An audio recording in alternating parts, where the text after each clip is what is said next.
Welcome to Rich Thoughts, Poor Jokes, the podcast where meaningful conversations about mental wealth meet a healthy dose of humor.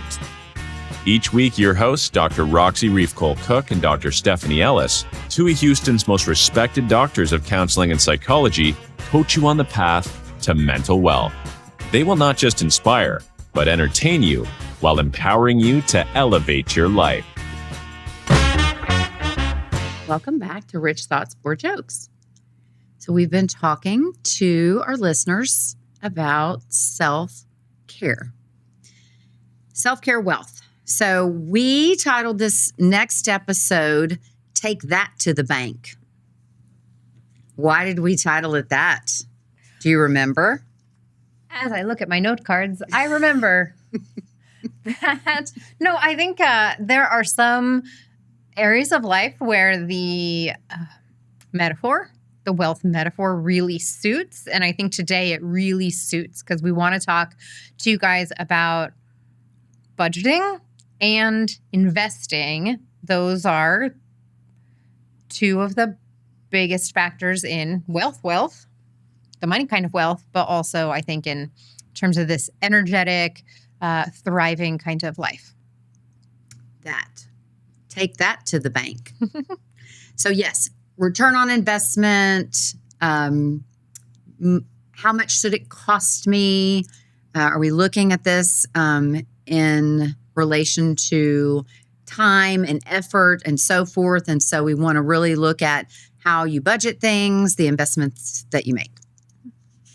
All right. So let's start with budgeting. I know I made a big deal last time that we talked about how we are not machines. But we will talk about ourselves a little bit like bank accounts today. Mm-hmm. I can tolerate it. It's going to be fine. Okay. It doesn't have to be dehumanizing, maybe. You can do it. Let's see how we do. So budgeting in terms of things, let's just say maybe energy for living. And that is usually a good metric of whether or not we are doing self-care enough. Can we do the things that we need and then want and then really want to do? Yes. Right? So how's my budget for today look? How's my budget this week? How's my budget for my life? We want to talk about all of those things today if we can. Yes. And so it brings me back to the spoons. And I know I made a little comment about the spoons, and then I probably shouldn't make a comment if I'm not willing to say more things about the comment. So spoon theory, if you don't know, internet is your friend. And I don't hate spoon theory for the person who made it up. My understanding is that spoon theory, first of all, not a theory. So that's one of my issues. Okay, thank you for clarifying. But we're just going to keep calling it that because if you were to Google it, that's what you would Google. You'd Google spoon theory. Not a theory. But spoons came up, my understanding is, in a real, genuine, relational, experiential moment where a person with a chronic health condition was trying to explain to another person what it is like to kind of live in their body. And they're there at a table, and the table had a spoon. Thus, the spoon theory is born, right? You are born, or every day when you get up, the idea is you have a certain number of spoons to use for the day. And in this case, if you have autoimmune, lupus, MS, chronic fatigue syndrome, all those kinds of things, you might find yourself really limited in terms of like your energy for the day. And that was the idea, is I have 6 spoons today. How do I use my spoons? Once my spoons are used, my spoons are gone.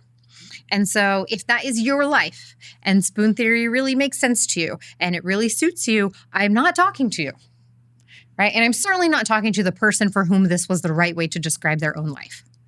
Yes. But when we talk about self-care budget, in the way that we mentioned self-care battery last time, was it's a little bit more complicated than that because you're not just a battery, because you actually don't just wake up with 6 spoons necessarily in the morning, because every day is different, because you are an organic system and not a machine. And so that's sort of like my problem with spoons is, one, all your spoons are not, if you have spoons, they're not all the same size. right? And they're not the same every day. And I don't think necessarily that once they are gone, they are gone. And so I want to make sure that we are talking about that. It's like I only get paid at my job once a month, once every 2 weeks, right? But that's not how self-care works. It's not quite so static. Yes. As all that. Okay, so there you go. That's my rant about spoons. Excellent. And important.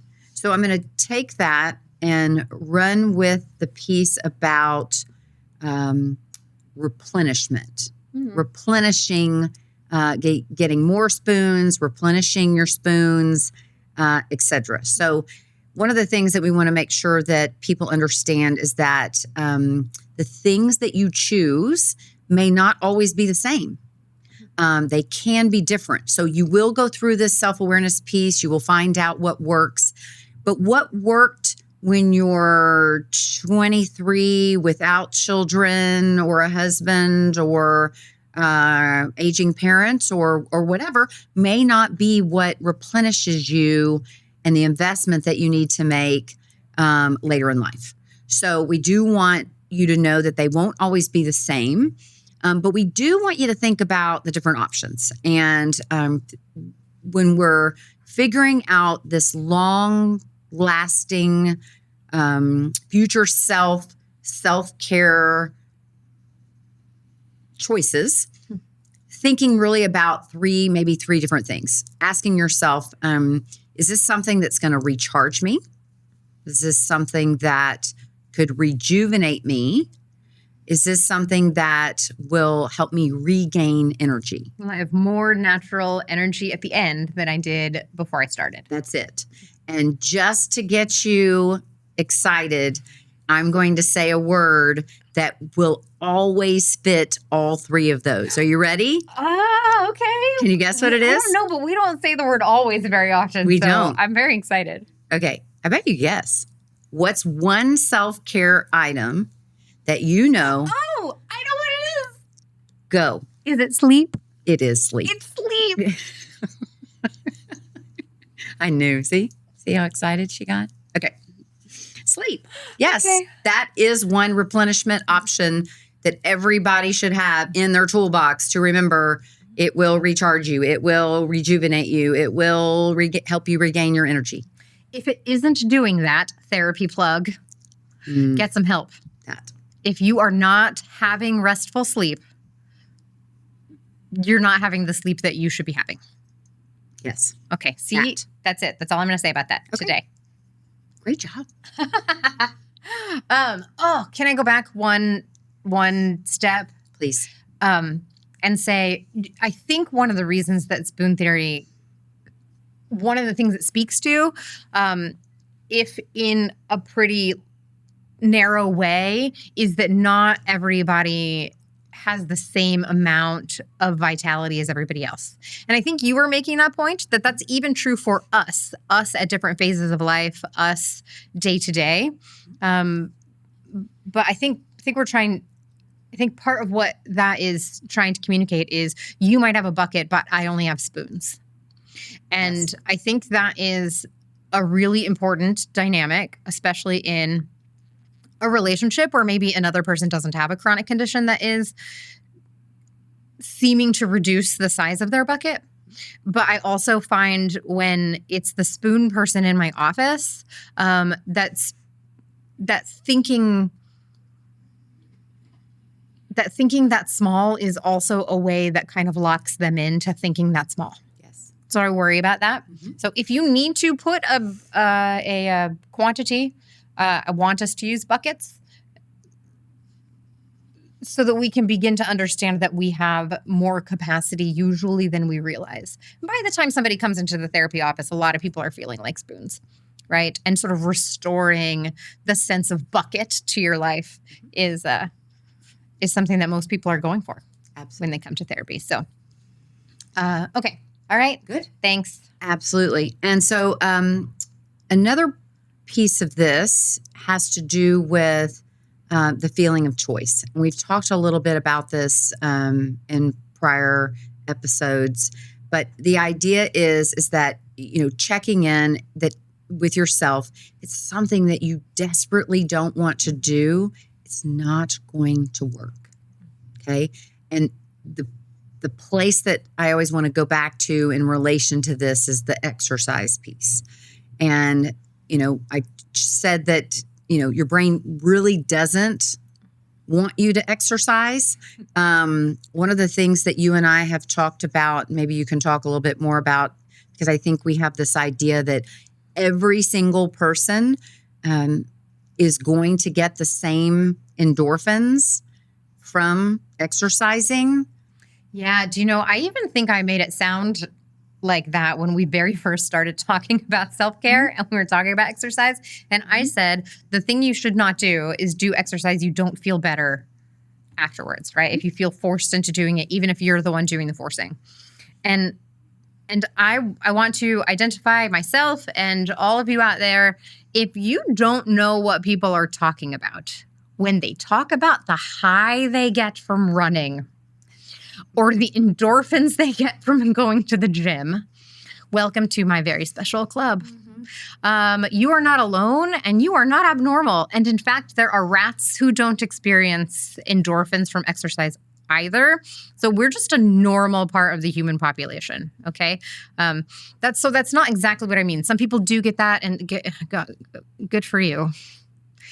But even for people who don't, there will be exercise where you feel better at the end. I don't mean you feel high. I mean, you feel accomplished. You feel often more energy. You feel like you've done something valuable. That has this sort of thing that is a balance between like effort and engagement, where the amount that I put into this particular thing comes out in a net positive for me. Okay, so endorphins aside. And effort versus engagement and how that relates to feeling of choice, I think goes across the board for self-care. And sometimes, I don't say this kind of thing very often, but like for my engineers and stuff, my accountants out there, sometimes I will have people, especially in couples, do this as an actual list with actual numbers. So I'll ask you. Ask me about numbers. Well, you're going to be okay. You're going to be okay. Even I can do these numbers. We're going to be fine. Give me a chore. A chore. A chore. Laundry. Okay, so laundry. Now I want you to give it 2 numbers on a scale of 0 to 10. The first one is, I'm going to call it effort. And that might be a collaboration of time, energy, and also this thing, which is just like how much you like or don't like doing the thing. So all of that put together, give me a number, 0 to 10. How much effort does laundry take? 10 being the most? Yeah. 3. 3. Mm-hmm. Okay. How much benefit do you, or I usually do this with couples, or your partner get from you doing laundry? 7. 7. So doing a 3 to get a 7, like your life math is working. Right? I'm relating to that. I don't like touching hot, wet dishes. Clean ones. I don't like it. It's not a lot of work and it doesn't take a lot of time. I'm very strong aversion to hot, wet dishes. Which honestly, the solution to this is I just open the dishwasher and I let it sit for like a long time, like longer than other people would probably be comfortable with, and then I do the dishes. But the point is, I really, really, really don't like it. And if for me, it's a 9, but for my partner, it's a 2, that should just be their chore. Yes. So there's a bigger way to sort of use this in the self-care kind of way. How much work does this take me? How much benefit do I get from it? So if you are more of the accountant style brain, that is a way that you can be thinking about this. And you go through all these areas and the options that we've been talking about and internet lists of things and give yourself those 2 numbers and just make sure they're coming out in the right direction. Yes. That. And to follow that up with this other piece is, and if you're not doing these things, and it's bringing up guilt, then now you've just wiped out all the self-compassion stuff, right? So if you said you were going to do the dishes, you don't do them, now you have the guilt about it. Blah. Yeah. Maybe it was worse. like I was trying to give myself a gift by not doing them, but I spoiled the gift That's it. with the guilt. That's it. And when I think about this exercise piece, I think that's a lot of times what people do. They're like, I mean, I have heard people say, clients say that I only went to the gym for an hour. Poor jokes. Rich Right. thoughts, poor jokes. I went to the gym for an hour. That is a real thing that I've heard people say. And the reality is that if you're already guilting yourself saying it wasn't enough, then did it really count as your self-care? Probably didn't. Okay. You probably wiped it away, right? With the shoulds, the guilt, shame, allowing. Oh my gosh, I'm allowing myself. That's a word that should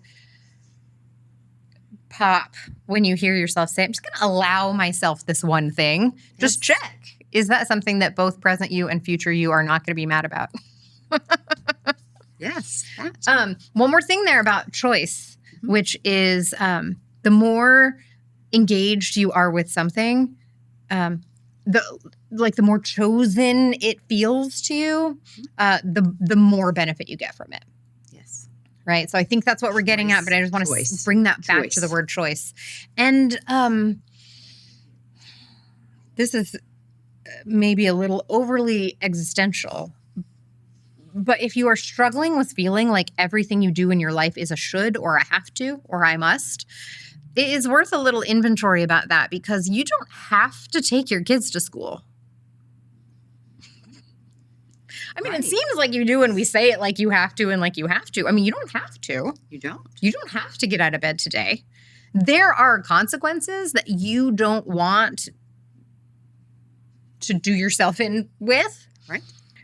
But stopping and realizing, like, I could not take them to school. Mm-hmm. I'm choosing to take them to school for them, for me, for these consequences, negative consequences I want to avoid. All of a sudden feels a little bit different to take them to school. So what I hear is our word choice matters as well, and how we reframe that we get to versus I have to. It's going to work against us, especially if it's something that we're trying to utilize for self-care. And that word choosing, I'm choosing to. Mm-hmm. I'm choosing to drink this coffee. I'm choosing to eat this treat. I'm choosing to shower tonight instead of in the morning. Instead of just, I'm eating this. We're already in a good situation if we're saying the things we're doing. I'm drinking this coffee, I'm eating this treat, I'm taking the shower is already good. We're already paying attention to our lives a little bit more. But to put that word choose in there for each of those just changes the flavor of it a little bit. Yes. Another piece of this is the tasks that we do, the chores that we do. They have to be things that can be completed. If it's on your to-do list, you have to be able to do it. Yes. It has to have a done marker. Right. You can't put laundry on your to-do list. Laundry's not done. Mm-mm. Yeah. But you can be done with one load of laundry. Yes. Is that sometimes, I thought laundry was a 3 for you. Is that sometimes how you get through the laundry? By just saying all I'm going to do is one load of laundry and then leave it in the dryer. Done. Right? That doesn't count. So I like that. I like that as a productivity rule, because a lot of people will not say this, but I will say for some people in some situations, getting something done counts as self-care. Yes. All right. This is especially true if the thing you need to do takes 5 minutes and you've already lain awake in bed for 10 minutes wishing it were done. Just get up and do the thing so that you can go to sleep. Yeah. Right? But that's one of the rules. You have to be able to actually mark it off the list. It has to be able to be completed. Another productivity rule. This is so hard. Simple, but not easy. Mm-hmm. You have to learn how to rest while there are dishes in the sink. Mm-hmm. Your job is not done. Your children are not done. The laundry is not done. The dishes are never done. If you don't learn to rest while some things that can't be done aren't done, you will rest never. Yes. And trying to rest, you know this too, right? Trying to rest when you're not resting, it sucked all of the benefit that you might have gotten from your self-care out. Yes. Okay.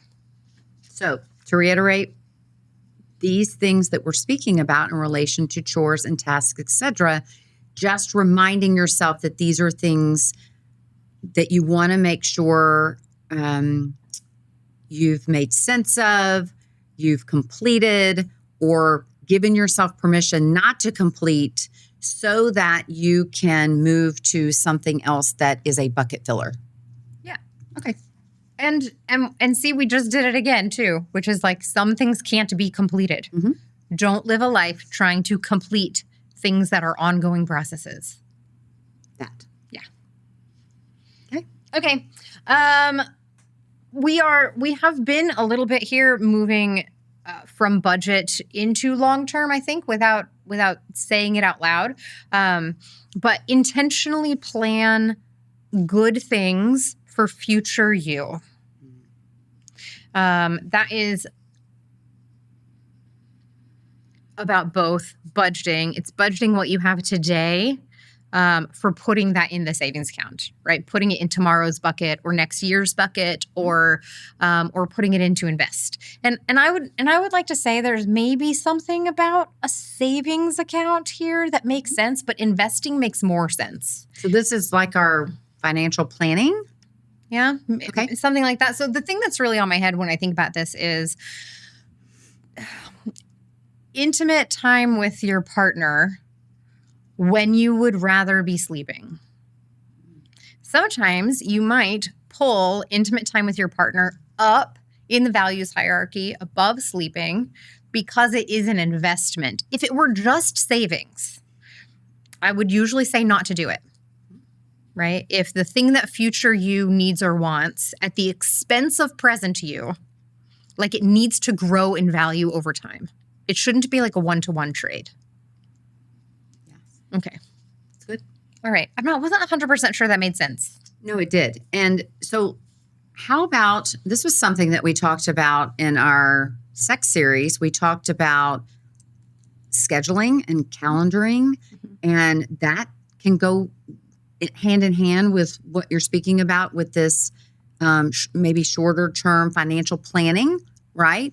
And so putting things on the calendar, the yeses on the calendar. I think that's both an investment and a way of budgeting, because when it's already on the calendar at the beginning of that day, you're able to budget that day's quote unquote money, knowing that's coming up. Yes. Too. Yes. Okay. And so calendar, to put yeses on the calendar, there do often have to be some no's. Definitely. Saying no is self-care. It's protecting you time. So we talked about, I'll use my term again, JOMO. So when you say, I'm not participating, or I'm sorry, I cannot, it can feel ugly because you feel like, I'm refusing this. But we're going to ask you to reframe your mindset and say that I'm going to look within, have some self-compassion, and ask myself, what do I need? And in order to get that, I have to refuse. Well, and let's also say, don't say no unless you know what yes you're saying yes to. So don't just live a life of deprivation, right? Don't not buy something and then, without earmarking what that money's for. Like when we had student loans, Or like I do understand how, money and like buying a car or furniture or stuff like that works. But it's like, if I'm paying on my student loans, I can't buy shoes, it's just. I can't. Well, this is something that was happening in my previous life. I'm done with the student loans part of my life. Hallelujah. Glad I didn't. But I would. You then. But I would live in a state of sort of deprivation, saying like I shouldn't buy this because I need the money going here. It's a very difficult thing to do because you can't really see the money. We don't do money that way anymore, right? We don't do money like paper stuff where now I get to keep this paper money and then I get to put this paper money towards this debt. That would feel a lot better. Yes. Right? And the brain interacts with paper money differently than imaginary money too. Yes. And all of the self-care stuff is almost like imaginary money. So if you're going to say no to something, don't just say no. Remind yourself right that moment what that no gives you. That's right. Or go back and look at your calendar because you've put something else on your calendar that is up and coming, this investment piece. Yes. And if you made a mistake and you said no to something, then do something, well, fix it. Maybe you can fix it, right? Or do something incredibly valuable, right? Another really important piece of this I want to make sure, though, that we share has to do with, because we live a life, we live lives that are unpredictable. Things are changing.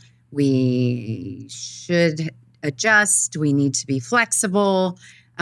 We have to really be careful, I think, also, because the first thing that I hear people share about, and I've been guilty of this too, is rescheduling the things that are my self-care needs. But bumping it down. That. And so, okay, fine, but resume, right? Go back to it, because if you could get into this habit where it just becomes way easy to just push yourself aside. That's not self-care. That's not self-compassion. I'll say the other thing too, which is you might be at risk for being selfish. So check. If you're that's a thing as well. And you don't want to be selfish, don't. Yes. If that is not consistent with your values, don't. And then, but check on your self-care stuff. If it is, if it actually is selfish, okay, don't do it. But taking that minute to say, no, this is something that I really need. This improves my ability to be there for other people. This improves my ability to do my job well, whatever that is. Once you've taken a moment to do that with intention, it will resolve a lot of that. Yes. Okay. Now let's go back and look, moving forward. Let's look at some more long-term self-care. I'm going to even call it wealth management. How about that? Yeah. Okay. So when I think about long-term life wealth, I think physical health and relationships are the two biggest things that come to my mind. Yes. Right. So physical health is one of those things where, and maybe this is sometimes the thing that is getting somebody into the gym, and I don't mind it that much if what we're saying is I'm giving future self a gift by going to the gym today, is really different than I should go to the gym. I've got to go to the gym. It's different. Right. And so when that stuff is really an investment, and physical health stuff really is an investment. So if that is saying no, sometimes that is saying no to I don't know why I keep saying 7 vodka tonics as if I drink 7 vodka tonics. I don't. Pedicures. Right.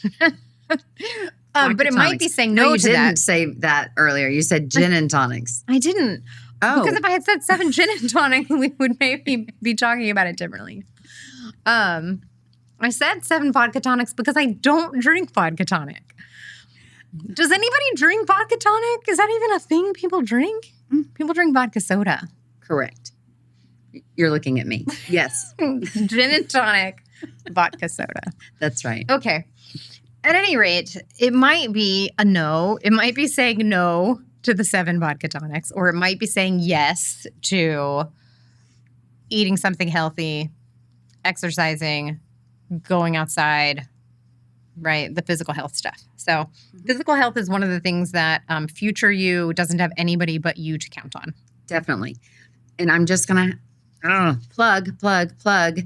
Yes, if we're thinking about long-term health, please don't forget the mental health piece as well. That all is intertwined with overall health, physical health, mental health. Okay. Relational health. I agree with you. That's the other one. Social relational, relationship maintenance. But also being sure that, as you are being social and having quality time with others and your partner, that you also do not forget this relational maintenance with yourself, right? Because that's a piece that we don't want to compromise too. And then when we do the social relational piece, especially if we have a partner, a spouse, a significant other, I want us to be sure that we're also looking at our individual interest and self as well. People can have a tendency to be like, oh, well, I'm being social, but I'm just doing everything that this other person wants to do. Go back to the self-awareness piece and take a look within to see what do I like? Well, but also be thoughtful about the relationships you want to keep. Yes. Best friends, kids, in-laws, partners. If you want to keep those people, it does sometimes need to be what they want to do. Right? Like the friends you don't really want to keep, just hang out with them as long as they're doing what you want. And then if they're not doing what you want, get rid of them. Not your kids. Well, I said friends. Right. Probably not your kids. But right. I want to caution because I do think there's something in the culture right now that's like about toxic people and like about getting all of them out of your life. And that's not. Cancel. That's not nothing. Like that's a real thing. But I feel like we can take that too far in this selfish, self-indulgent kind of way, which is everybody ought to accommodate me. Or if my partner is not a perfect fit for me every day as I am, they're not the right person for me. That is not how relationships work. Yes. So, and I think the reason that physical health and relational health come up for me, even though I'm a therapist, so of course I care about mental health, is it's unusual for people to have mental health problems when both of those things are very good point. Working well. Very good point.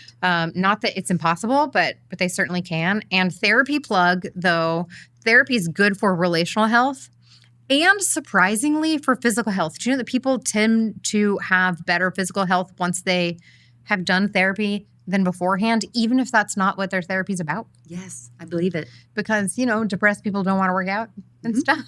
Mm-hmm. Yes. So it can be that, and it's also that chronic thing that everybody's got, which is here's the thing I know I should, quote unquote, should do, or like that future self would want me to do, but I can't get myself to do it. Like nobody smokes because they think it's good for them, right? So no one is doing that. It's 2025. But people are still smoking. Yes. Believe it or not. Yes. Why can't I stop? Man, that's a really good moment for getting the extra support of therapy. Okay. Mm-hmm. I just realized it was time for the therapy plug. So there it is. That was excellent. I want to say too, when we make investments. Okay, so here's the thing. So we invest, right? And we invest in sort of like the big conglomerate, like the things you're supposed to invest in. And then we use a little bit of money to invest in, for each of us, like one thing we're just interested in, right? A small amount of money, and it's kind of just to play with. And if it all went away, it wouldn't matter. But if it went someplace, what fun would that be? And it was like something I really cared about. And so I like the idea in all the realms about valuable investments. So to the degree that this is possible, how do we do things that both present self and future self both like? Because I just realized we've been talking a little bit here about like that trade-off. Like, when do I sometimes have to trade off what present self wants for the benefit of future self? But man, oh man, when you can find stuff that hits both of those, then you're really winning. Like That's school. self-care wealth. Like school. If you like school. Right. Do you mean for me? For me, that works. Absolutely. And that's why I gave that example, because I know that would be one that you could see. But it also fits because you talk about there may be some sacrifices in the present, right? However, if you're really into school and what you're learning, you're going to get that benefit mixed with the benefit of what it could provide you down the road. Yeah. Or like therapy. Mm-hmm. That. Therapy is an investment. Okay, this is a little tougher one. I'm going to need some help on this one. You ready? But I think it's important to think about. When is caring for others self-care? When could it be? When there are people you want to keep? I guess it wasn't that hard. I mean, no, maybe not. There's probably a little bit more nuance. I'm going to tell you, because I was going the total opposite way, because as a person that will have some trouble setting boundaries and saying no to others when it's something that they want, or I can tell that they want, that I go into this, well, it's caring for them. Is it caring for them, or is it indulging them? That. And I think that's something that needs to be separated and thought about, so that, again, if it's not, I'm going to do this, but like we talked about earlier, but now I'm resentful about it. It's not self-care. Or also, let's put in there, this just came to mind, increasing their dependence on you. That's actually not a gift to you or to them. No. But when could it be? Let's maybe give an example of something positive, that caring for someone. I kind of want to think about this in two ways. We've been saying the word care a lot, and I think there are two ways of being with other people that are very supportive of other people, and care fits one of them better, which is like nurturing. It's like taking care of your partner or your children when they are sick, or occasionally coming to rescue them for a late night school project, maybe not all the time. Maybe that increases their dependence, but maybe sometimes it's fun and bonding and useful. The other word than care? No, I like like different care. word? I like care for that, because it's a helping, a nurturing, kind of comfort giving, help giving kind of thing. The other way that we just really haven't talked about this very much, although we just haven't labeled it this way, is in encouragement for mastery building. So that's a couple of weeks ago when we talked about like intellectual self-care. It said like to keep growing your brain. That's not like comfort, So self-care is more than just the nurturing sort of component. It can be the skills building, helping, encouraging, pumping up, supporting in the get out there kind of way too. And that's often, and maybe that's a way to think about it too, is this person that I am caring for, I have their best interest in mind. That is their present comfort and also their future good. I like that. So maybe that's when it is for their comfort and their good, in a way that preferably you can balance with not exhausting yourself, right? If you have got your effort and benefit ratio out of whack on them, then I don't know, maybe just get creative about it. Open the dishwasher and let the dishes cool off so that it's not so much effort. You brought that back. I didn't even mean to. I love it when that happens. Okay, and sleep can, just as we're like talk about investing. Mm-hmm. Can I say sleep? Sleep goes in them all. Sleep for today's budget, sleep for this week's budget, this month's budget, sleep for your long-term investment. Yes. Okay, ready for the crown jewels? I'm ready. Crown jewel number 1. You should have day-to-day, short-term, but you should also have long-term self-care. So you need now and you need future. Love it. Crown jewel number 2, self-care includes yeses and nos. And crown jewel number 3, as you think of self-care, think of future you. All right. Thanks so much for being with us. We always love to get your emails and your comments. See you then. Thank you for tuning in to Rich Thoughts, Poor Jokes. We hope today's episode offered insight or possibility, a new perspective on your mental wealth journey. Tune in next week for more strategies to drive success. Please consider subscribing or sharing this episode with someone else, because your mental wealth matters. And a few rich thoughts and poor jokes can help you live with abundance.